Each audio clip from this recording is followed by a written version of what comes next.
Let me begin by saying thank you to everyone joining us today from across the country and the world. I'm Alexander McCobin, the CEO here at Conscious Capitalism, Inc., and so appreciate you taking the time to learn and grow in community with us today. Today, we're joined by Conscious Capitalism board member Bert Jacobs to explore the power of optimism, and I am so excited for Bert to speak and share his wisdom with us. As many of you know, conscious capitalism is a philosophy that emphasizes the human nature of capitalism and business. It's a movement of business leaders around the world working to improve the practice and perception of capitalism to elevate humanity. And Conscious Capitalism, Inc. is a nonprofit organization dedicated to catalyzing that movement. Every week, we're offering virtual gatherings as a way for the community to see how this philosophy takes shape in the leadership journeys and business practices of those in our network. Now, today's gathering will run for about 45 minutes. Bert's going to give a 30-minute presentation, and then we'll transition to audience questions for the last 15 minutes. So if you have any questions at any point during his presentation or this conversation, please go ahead and type them into the Q&A box at the bottom of your screen. We're going to get to as many as we can today. And if you have any technical questions or issues, please email us at info@consciouscapitalism.org so we can help you with them. And now, it's my pleasure to introduce today's speaker. Bert is the co-founder of the $100 million lifestyle brand Life is Good. When he and his brother John started the company in 1994, they had $78 in their pockets, lived out of their van, and sold t-shirts on the streets of Boston. Was this their way of avoiding the real world? According to them, you betcha. Did it turn into something much bigger though? Absolutely. And here's the thing. While Bert and John believe life is good, they also know life isn't perfect, which is why Life is Good donates 10% of its annual net profits to the Life is Good Kids Foundation. Through its signature Playmaker program, the Life is Good Kids Foundation helps over 1 million kids overcome the impact of poverty, violence, and illness each year. In making their company a fully integrated for-profit and nonprofit model, the brothers hope to use their business as a vehicle to do good in the world. And Bert, I just want to say as I welcome you that it is an absolute honor to have you on the Conscious Capitalism Inc. Board of Directors as well. Thank you so much for joining us on this call today and sharing your wisdom with the community. Thanks, Alex. I appreciate it. I'm thrilled to be here today. My brother, Johnny, who's my business partner, he and I, deeply in our hearts and souls, we are on board with what conscious capitalism stands for. We firmly believe that business is the most powerful tool on the planet for solving social and environmental issues. That's not always the most popular idea, but anybody who thinks they're going to solve the world's problems without business is out to lunch. And so the more of us that can gather, get together, network, and solve problems together, the better. So I'm going to present. I'm going to share my screen, and as you said, Alex, I'll be presenting for roughly a half hour or so, and there's nothing I'm going to tell you that's rocket science. Okay, neither my brother or I are brilliant people. There are brilliant people involved with the conscious capitalism movement. Well, we're not one or two of them. We're real ordinary people, and maybe that's been to our benefit because a lot of people can relate with us. We are definitely people first and business leaders second, and so are you, whoever you are. So I think that what our brand is about and what our story is about is as much about just being a human being as it is about being an exceptional business leader. There are three main principles that Life is Good stands for, three ideas, if you will, that drive this organization. The first is that optimism is the most powerful tool we have for living a happy and fulfilling life. The second is the one I mentioned already, that business is the most powerful tool for solving social and environmental issues. And the third is actually that art is the most powerful tool for uniting and inspiring human beings. So that's the basis of our business. This is my brother Johnny on the bottom bunk and me on the top bunk, and this is our upbringing. We're the fifth and sixth of six kids. We grew up just outside of Boston, and and things weren't perfect. Things weren't perfect at all. It's funny because if you come to visit our parents, there's bookcases and bookcases filled with photographs of our older brothers and sisters. This is one of three photographs of our upbringing. And and I said to my mom not long ago, I understand you didn't have enough money, you had too many kids, you lost the camera, but how about putting some sheets on the bed? Just is that too much to ask for? I don't know. As if my parents weren't challenged enough. I think they had their challenges economically. The stress was pretty high when we were young kids, and they weren't making ends meet. And we knew when I was 7 years old, I knew when my dad's payday was. It was every other Thursday, because 3 or 4 days before it, there wasn't a whole lot to eat. So the pressure was sort of already on, and I think my dad in particular was really feeling that. But then they got in a near-death car accident. We were still in elementary school, and it's hard to say, but looking back, I think that was maybe a straw that broke the camel's back for my dad. He lived, and my mom lived. She had her seatbelt on, so she fared much better. She had some broken bones and broken shoulder, but my dad nearly had his right arm and right leg amputated. They held on to them. Thankfully, he walked again, and but he never regained the use of his right arm. And for an avid outdoorsman and a gifted craftsman, he worked with his hands, blue collar guy. Um, it was very frustrating, and I think it was just that one last thing that sent him into a depression. We didn't think about it in those terms when we were younger, but if a human being is yelling and screaming every day at everything and anything, they're depressed. And my dad, yeah, he just sort of, I think, lost it a bit. And he was functional. He went to work every morning, to his credit, and continued to try, but he definitely was suffering from depression. Oddly, our mother suffered from depression also. So you think about the Life is Good guys starting the Life is Good company. The last thing you think is a household with two depressed parents. The difference was that their coping mechanisms. My dad would yell and scream at everything, and he would drink a six pack or two at night. Um, my mom, on the other hand, she painted, she sketched, she sang, she danced, she told stories every night, bedtime stories that were out of this world. She didn't just tell the story, she acted out the story and became the big bad wolf and crawled around the floor and showed you her teeth. And as kids, we begged for more. It was a great gift. And she taught us that our imagination can take us anywhere, and that we might not be a family that will ever get in a plane and fly to Disneyland. That was out of the question. But she taught us to go anywhere with our drawing and our sketches, and she showed us how powerful art is. And maybe the most powerful gift she gave us of all was a nighttime ritual. She would look around the table at dinner and ask her six kids, "Tell me something good that happened today."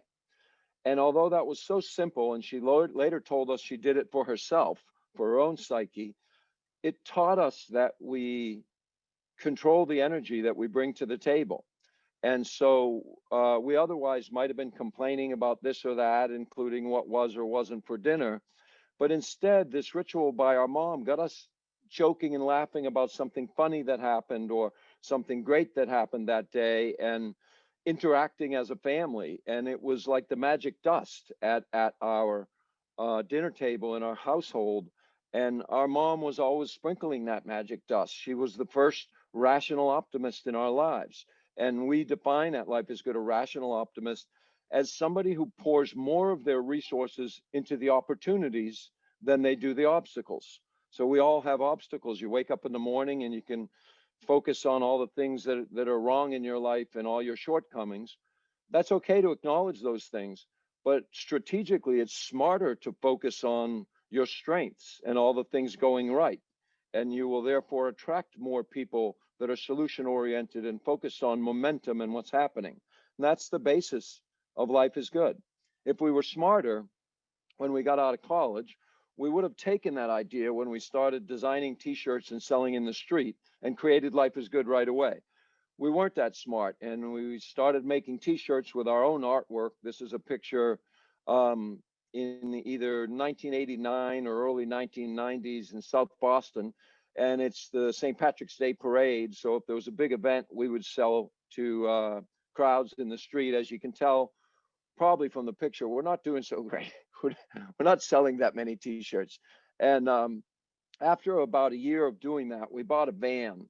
And growing up in the 70s, we were the Star Trek was a thing, and we were really interested in this idea of going where no man had gone before. And so we jokingly called this the Enterprise. The spaceship in Star Trek is the U.S. Enterprise. And so our van was called the Enterprise. And it was called the Enterprise because when we were in it and the T-shirts in it and money in the shoebox was in it, that was the Enterprise. That was our entire business. But we also called it because of Star Trek. And we told each other we were going to boldly go where no T-shirt guys gone before.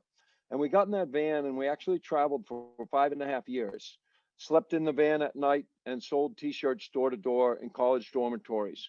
We had local screen printers in Boston and friends of ours ship us the new T-shirts at new schools as we traveled. And people always say life wasn't so good back then, but now that your business has grown and you've had success, now life is good. That's the wrong perspective. Life was good when we were sleeping in that van. And it was good based on our disposition, our view of the world.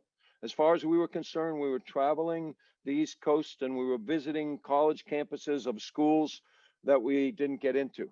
And we got to experience that campus and throw the football around and meet students at night. And now people usually think that's when you were having success. Not really. We weren't selling a lot of T-shirts yet. We had promise and hope, but we were barely getting by. That's when we had this recurring difficult conversation about the media and how the media inundates us with negative information every day, always reinforcing what's wrong with the world and rarely telling us what's right with the world. And amidst this ugly conversation, we had an idea. And that idea was, what if we could create a character whose power was his optimism, who looks around the world and says, okay, I recognize the difficulties, but I'm going to connect with those that are having fun or enjoying what they're doing, and we're going to solve some of these problems. And this fictitious hero's character, his name is Jake. And Jake was the beginning of Life is Good.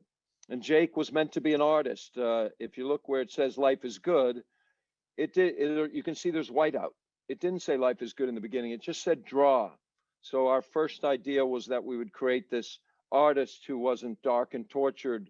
And that's how we felt we were. We're artistic people, but we're mainstream. We're ordinary. We like sports and we like socializing, and we don't wear all black. That was one thing that turned us off from art school. You go to art school and everybody thinks they're a nonconformist, but they're all wearing black and have face jewelry and seem the same. So instead, we went to ordinary state schools, and anyway, here we were at this party with our friends, and they all gravitated towards Jake. And one girl in particular drew an arrow on the wall, and she wrote and pointed to Jake, and she wrote, "This guy's got life figured out." And that kind of enabled us to change the word draw to life is good. We distilled her words into the three simple words, life is good. And 2 days later, we got out in the street. This is a picture of Johnny in Central Square in Cambridge, Mass. It says, buy a shirt and feed the skinny man. We'd try anything to sell T-shirts. And we did street fairs like this all the time. And if we were lucky, we'd sell a dozen or two T-shirts throughout the day. This day was very different because we printed 48 of the Life is Good T-shirts. As you can see, it's just the T-shirt that John's wearing, Jake's face and the three words, life is good. And in less than an hour, we sold all 45 T-shirts. And we knew on that day, on that spot, at the beginning of the day, that we had it. We had something that was really powerful. And we knew that it was commercially viable.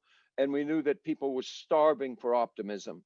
The problem was we didn't know what to do with the business. We had the cash from the 48 sales in our pocket, and we knew we needed to go make more, but we really didn't know where to sell them, what to do about it.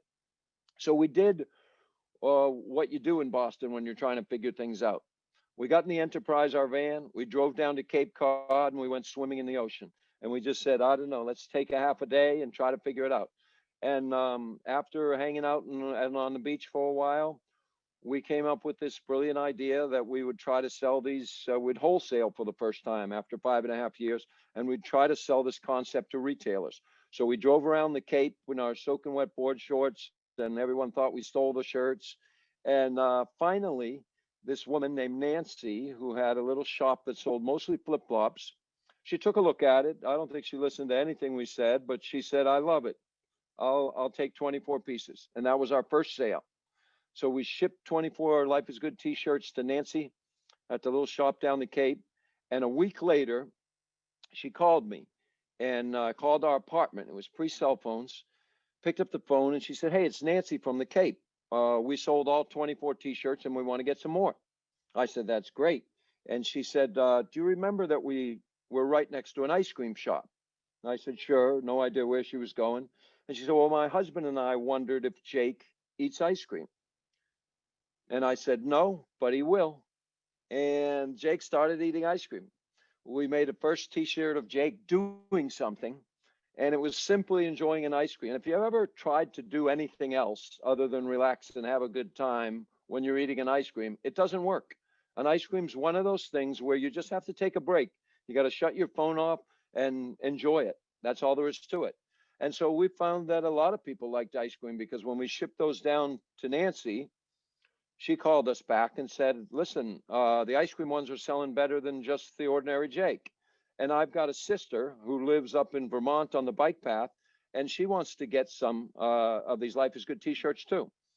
2 days later, her sister calls, and I pick up the phone again, this time a little better prepared.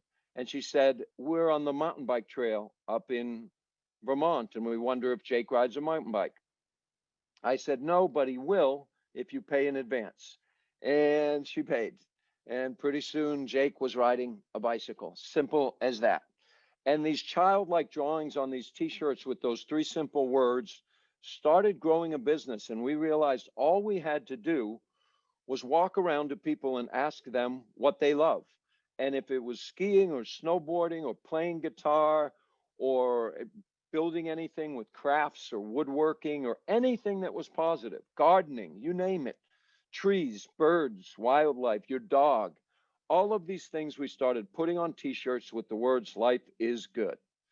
And business took off for us. Maybe not in the way it's taken off for others because we really didn't know what we were doing operationally, but from nothing, the first time we sold Life is Good for an entire year, okay, we did $260,000 in business, top line. And in 5 years, we grew it to a $3 million business. $3 million business, we had no idea where it was going, but we were excited. And we had our own warehouse, and we were shipping out shirts every day and listening to our customers. And when our customers wrote us letters, it surprised us. Many of them were not people on Easy Street. Many of them were people facing severe adversity. And many of the best messages and letters and emails we received were from children. We got a letter from these two boys, Alex and Nick. If you notice in the picture, Alex has got one leg, and Nick, you can't tell, but he's legally blind. And they wrote us a letter telling us nothing about those things. They mentioned their struggles, their challenges, but they're both wearing Life is Good t-shirts, and they just said, we love this, we love surfing. Don't ask me how a kid with one leg surfs and how a kid who's blind surfs, but they said, we love this, we love that, we love wearing all of your shirts. Let's get together sometime. And we were so blown away by this that we decided we had to do something in their honor. And what we did in Alex and Nick's honor was we created this idea of get to. We said that at Life is Good, we will never say I have to. We never say I have to work late. We were working late hours. I have to go grocery shopping. We're lucky to go grocery shopping. You get to go grocery shopping. If you have a little money in your pocket and you're walking a modern grocery store that's filled with opportunities, we should never complain about it. I always think about washing clothes. We all do it. Every now and then you complain, oh, I've got to do laundry. Oh, I have to do laundry. You know what? We don't even do laundry. It's 2021. You put the laundry in a machine, you press the button, and the machine does the laundry, and we still complain about it. It's crazy. You get to do the laundry the way it's done today. If you have a machine, good for you. Even if you go to the laundromat. And so what they taught us gratitude. They taught us that gratitude is a superpower, and it became very fast one of life is good's values. And we started thinking about other people like Alex and Nick, other children that are suffering, and we decided to have our first event. We threw a pumpkin festival in Maine, and we supported an outfit called Camp Sunshine, which is a retreat for families of children with life-threatening illness. And this is a picture of our first day. We had no idea who was going to show up, if they'd show up, but people showed up. A real lo-fi, simple event. We had pumpkin pie eating contests and strong men throwing pumpkins, and we lit up the pumpkins at night. And as you can see, I don't know if you've been in October, but it's not bikini weather. This woman shows up, she's 14 months pregnant, and she's got a beach ball baby, and her husband, Mr. Positive, and I have no idea who the guy in the leaves is. We had him escorted from the premises, but we had an unbelievable day. And we raised a good chunk of change for kids who really needed it. And we knew one thing was for certain at the end of that day, we were going to do more things like this. People told us that the pumpkin festivals, as we were having more of them, were cannibalizing our business, and salespeople that were supposed to be selling T-shirts were negotiating with farmers, and that wasn't directly creating a revenue stream. A banker we were working with us told us that we should drop the pumpkin festivals because we need to drive our business. We really didn't know about all of those things, but it felt good to do the pumpkin festivals, so we kept doing them. And we invested more. We hired this person you're looking at now to be our logistics coordinator for pumpkin festivals, and they did a terrific job. And we kept having pumpkin festivals. And in 2006, we broke the world record, Guinness World Record, for the most lit carved pumpkins in one place at one time. And while that was a lot of fun, and we had great live music, and we had just a great party, it was beautiful, it wasn't the most important thing. The most important thing was now we had over 100,000 people gathering, focused on the plight of people whose life was tougher than theirs. And each of those people were putting $1 or $5 into one of the pumpkins we had for donations, and we raised over $500,000 in one night. So something was working. Something about these pumpkins and these pumpkin festivals was working. And it wasn't taking one thing away from selling T-shirts. The more people read about us helping others, the more they bought our T-shirts. The T-shirts weren't perfect. We weren't perfect. We weren't running a great business, but they knew that we were trying to do our best, and our business kept growing. We decided very early on, actually before 2006, that we should organize this helping we're doing, and we created the Life is Good Kids Foundation. And since our brand is about emotional health, is about teaching people that they have the tools to be happy, and that the tools are all around us. And there are things like gratitude and simplicity and love and compassion, not things we invented or created, but things that make the world go round, things that are timeless values that enable us to live happy and fulfilling lives. And we started working more and more with children, and we decided that we would dedicate one out of every $10 that we make selling T-shirts would go to the Kids Foundation. And am I glad we did that? We did that, and it became the centerpiece of everything we've done. And in a capitalistic way, it helped our business in every way you can imagine. We kept having events. The Pumpkin Festival became the Life is Good Music Festival, and they grew and grew. And the last few Life is Good Music Festivals have raised over $1 million each. And the idea that we've slept like a baby since we started having these events, since we dedicated the 10%, is just the tip of the iceberg. Our employees, there's nothing more galvanizing than the idea that we're helping children who need it. That fires them up. And whether they work in IT or marketing, or they design T-shirts, or they pick and pack in the warehouse, They know that if they do a great job every day, they're saving kids' lives. And there's nothing that fires them up like that. And they also know on the weekend they should take a break and not have to go volunteer and do something to balance their life out. Just by working at Life is Good, they are doing their part. And we encourage them on the weekend to go relax. Go to the football game with your boyfriend, do whatever it is you want to do, and then come back Monday fired up to do your job. And they do that. These music festivals are much more important, in our opinion, than any t-shirt will ever make. And in fact, the t-shirt to us has never been about fashion, and it's never been about being in the apparel industry. Everybody told us, it's a competitive business and don't get in the rag business and all those things. We never thought we were entering the apparel business. The t-shirt for us is a vehicle for communication. And yes, we have to have the right fit and the right fabric and the right color and all those things, but anyone can do that. Anyone can go out and make a t-shirt. The Life is Good t-shirt to us is special because it's the original positive lifestyle company. It's more about the message and the art than anything. That is the thing that emotionally connects with people. And that's why our customer base, the people you're looking at in that photo, they own our brand. From the beginning, they have taken ownership of it. And their ideas have been the ideas that have moved this organization forward. I have no idea what this kid is looking at, but he's at a Life is Good music festival and we blew his mind. Something on that stage blew that kid's mind. And that's what we're trying to do. If you can blow people's mind with something that's fun and joyous, they're much more apt to listen and learn. And so fun is a superpower. It is an absolutely powerful superpower. Humor is a superpower. Making people laugh and laughing together is incredibly uniting. Authenticity is a superpower.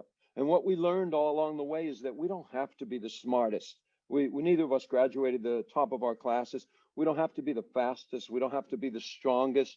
All we have to do is be us. And we made mistakes and we're continuing to make mistakes, but our customers forgive us because we raise our hand every day and we say we screwed up. As simple as that. We've made so many mistakes and had our ups and downs in inventory and all kinds of wrong launches and things like that. But we have weathered the storm because we are who we say we are. And our customers appreciate that. They know who we are. We're spreading the power of optimism. There's no tricks. We have no secrets. And for those of you joining us at Conscious Capitalism, we share with each other because we don't have secrets. Life is Good doesn't have any secrets. I'll tell you anything you want to know about our organization. We want more people to operate like this. And we're not perfect. As you can see, our business doubled and tripled year after year, and then the recession hit, and we went in the wrong direction. For several years in a row, we couldn't figure out what to do. And what we finally figured out is that we need leadership other than us to be really strong. We need to start recruiting people that are professionals. We started making friends with people like Richard Branson, who, by the way, is totally on the Conscious Capitalism team. He's a great believer in business for good. He's a great believer that it's all of our obligations to think about the culture around us, the society we impact, and integrate those things into our business. And the more we met great leaders like Branson, we said, we need to recruit great people. We had hired people who were on our softball team. We hired people we thought were funny to run marketing. Crazy. We were big enough now at over $100 million business where we had to really bring people in. So we built a strategy, leadership, clarity, and consistency. That's it. And it turned our business around. Recruiting those people turned our business and we started moving in the right direction. We wrote a book about all of this, and it's not about us. It's about people like Alex and Nick. Every chapter is dedicated to one of those superpowers, the 10 superpowers, 10 chapters, and it highlights an authentic letter or an email that was sent from somebody, and they're incredibly inspiring. They inspired us to make those values part of Life is Good. Openness, courage, simplicity, humor, gratitude, fun, compassion, creativity, authenticity, and love. Those are our 10 superpowers. They are the things that enabled people to be happy 5 generations ago, and they are the things that will enable people to be happy for your children's children's children's generation. Our organization is so simple. That's all we do is spread those things. This is the cliff notes of the book. Optimism is the foundation, and it enables you access to these timeless superpowers. Simple, simple, simple. We took these ideas on the road for our 25th anniversary, and we traveled around and we did book readings at Barnes and Noble, and other books stores, and we had a blast with that. And we met up with a lot of childcare providers that were supporting through the Kids Foundation, and that was great. But the number one thing we did by far is we decided to visit the children who wrote us these inspiring letters, the children who were the fuel of our business. And guess what? After all those years, they weren't children anymore. I wonder if you can tell me who these people are, these young men. That is Alex and Nick. We didn't stand still, and neither did they. That's Alex and Nick holding the book with the picture of them as children. And you know what? Look at them. They're happy as can be. They're living happy and fulfilling lives. Why? Their disposition. One of them still got one leg, and one of them still can't see, but they're killing it. They're having an incredible life. And when we visited these kids, and we visited a new one every day, we didn't give them $1 million. We didn't solve all their problems. We sat on a picnic table in a public park with them. We had a peanut butter and jelly together. We had a lot of laughs. They told us what they're happy, what's going on in their lives. And we made friends. And we told them we've been sharing their story for all these years, and we're going to keep sharing it. And they loved it. They absolutely loved it. Just beautiful. We're so lucky to have these people come into our lives. And the Life is Good community is now made up of millions and millions of people who just believe not that the world is perfect or that the world is easy, but that the world is good. And they want to be in touch with others who think that, and they want to celebrate our progress every day. Simple.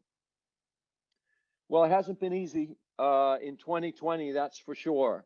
And we've all been through a lot. And our business went through a lot of change, as I'm sure yours did. If you survived this thing, you adapted.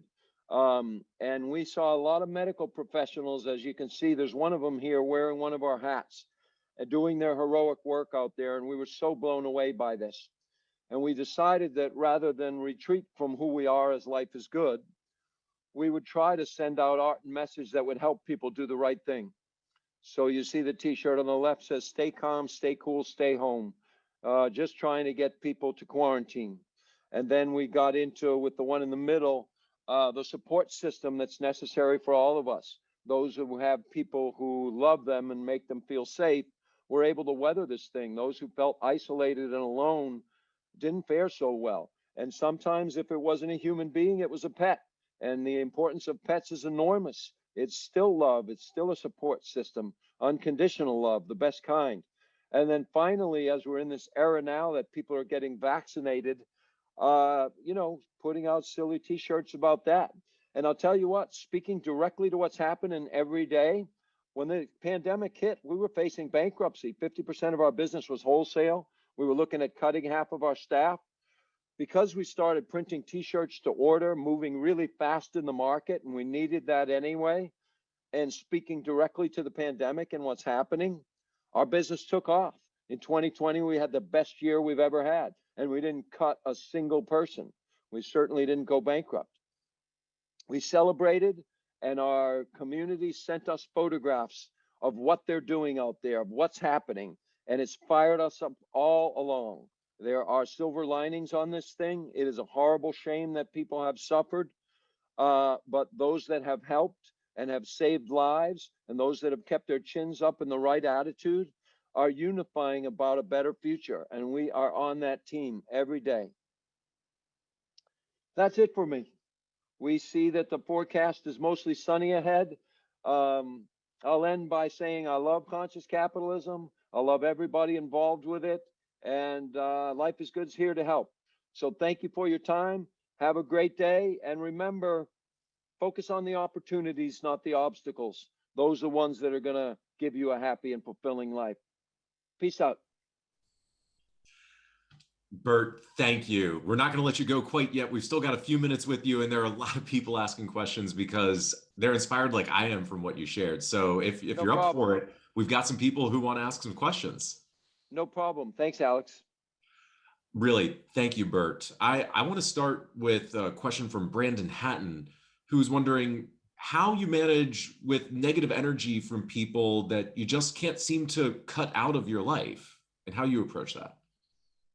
Yeah, so I wouldn't go so far all the time to think that you have to cut somebody out of your life.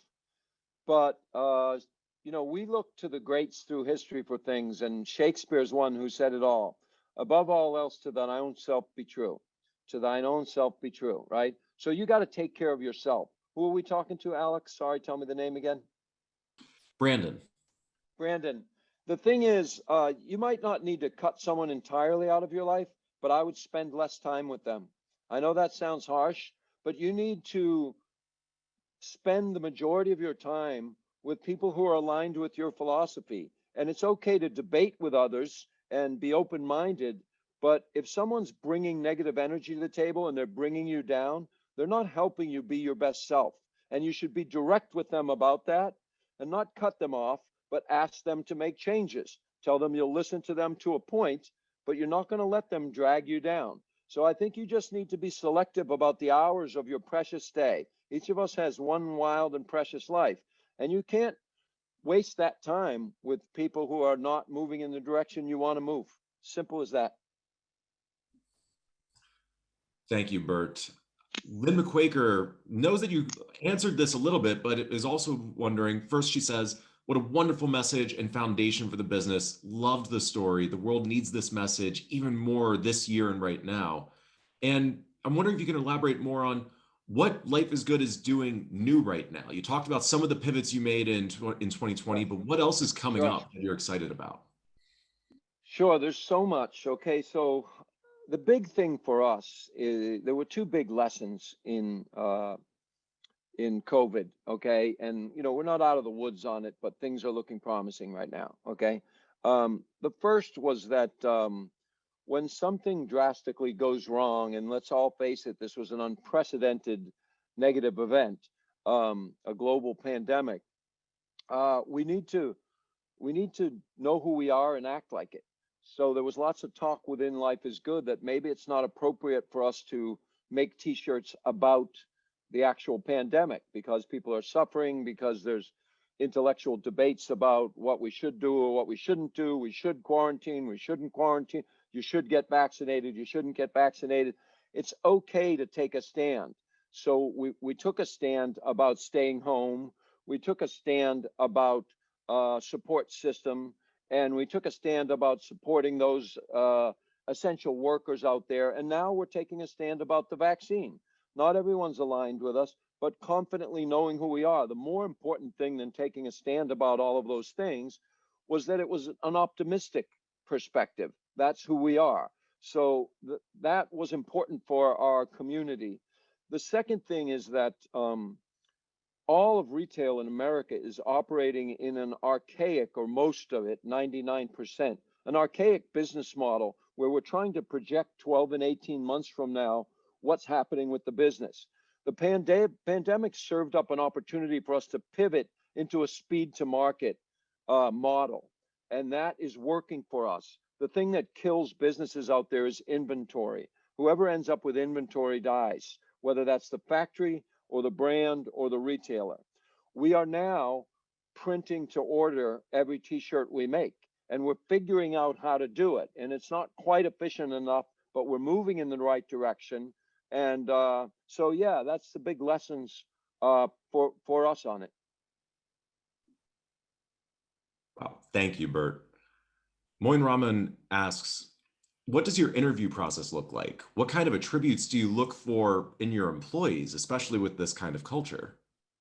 Yeah, great question. So interviewing is incredibly important, and like many organizations, we use behavioral science and believe that the best predictors of future behavior is past behaviors. So we make sure that individuals can give us specific examples where they have accomplished the things we want them to accomplish at Life is Good.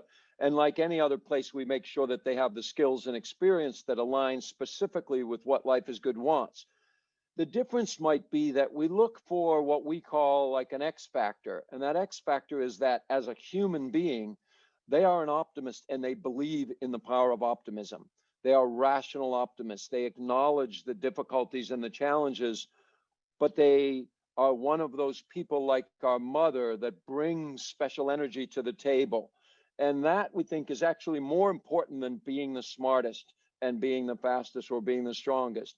So even if all the other things line up, if we don't feel that type of energy, or we don't, at least they don't have to be smiling and laughing the whole time, but they have to at least authentically profess that they believe in optimism, that it's not the soft stuff.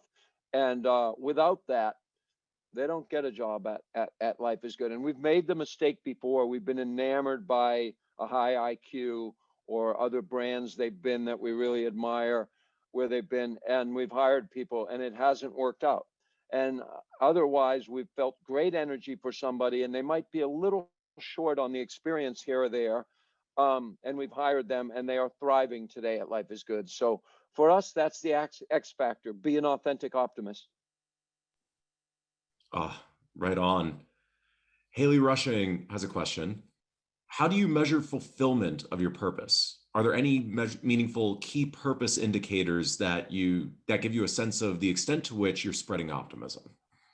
Sure, there are. We're working in homeless shelters and foster care centers and oncology departments, et cetera, et cetera. So we're very much into the data. We're very much into reading measurable progress. And the progress for us is how many children are we getting in touch with leaders who can change their lives? Our work is done through what we call playmakers. Playmakers are childcare providers that work in the field every day. So we train them and we give them toolboxes to help them with their work. We give surveys monthly and quarterly about the progress, and we measure the work that we're doing by the comments that come directly from the families of the children, from the children themselves, from the playmakers themselves. And then we measure how many children we're impacting. We stay in touch with those children and watch what's happening with their lives. So how do you measure somebody's life? Well, if they end their own life, which happens, I'm sorry to say, if they end someone else's life and end up in jail for the rest of their life, if they join a gang, if they become a drug addict, that's a statistic. It's a data point, and it's an ugly one. If, on the other hand, they're a contributing member of a community, they become a basketball coach, they're working at a school helping children themselves, they're just working for UPS and they're keeping their job, and they've got a boyfriend or girlfriend or husband or wife that they love and take care of.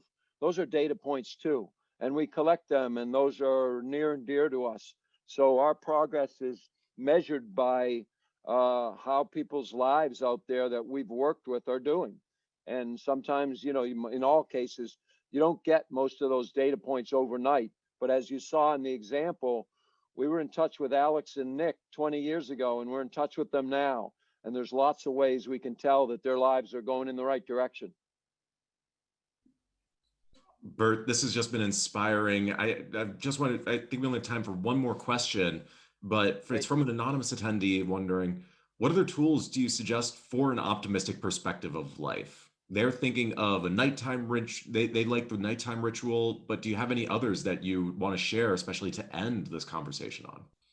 Sure. I think early in the morning's one that isn't talked about enough. I think two pieces of advice for your morning. One is when you wake up, stand up out of your bed and walk away from your bed, and do not go to your phone and do not go to your laptop and do not get your head working on intellectual things. Selfishly, once again, Shakespeare, above all else, to thine own self be true, right? Walk outside on your lawn or go into your living room or go somewhere where you can move a little bit. If you want to go for a stretch, if you want to go for a run, great. If you want to just go somewhere and lie down, that's fine. but move away from your bed where you've been for several hours and move your body a little bit, okay? Just move. Our brains work better when we move. And think about your day and just think about yourself and what is most healthy for you, okay? This is an incredibly important practice. And decide that today, just today, you're going to be a powerful optimist. And that means you're going to pour your limited resources into the opportunities more than the obstacles. You're going to spend more of your energy and more of your time focusing on what's going right, what is right with your life, those around you that are helpful to you. You are going to pour your energy into those things and not get caught wasting your day unraveling puzzles and problems that maybe you can't fix. And if you do that consistently, you're going to start to see progress in your life moving in the right direction. It is the decision when you wake up to be a powerful optimist. Bert, once again, thank you for sharing this time, your wisdom, and your enthusiasm and optimism with all of us. It really is an inspiration, and I just so appreciate it. And I know from the comments that people are leaving, we're getting more comments than questions, actually, just expressing appreciation to you, that everyone on this virtual gathering is feeling the same way. Alex, thank you so much. My pleasure, and look forward to talking with everybody more often. Thank you.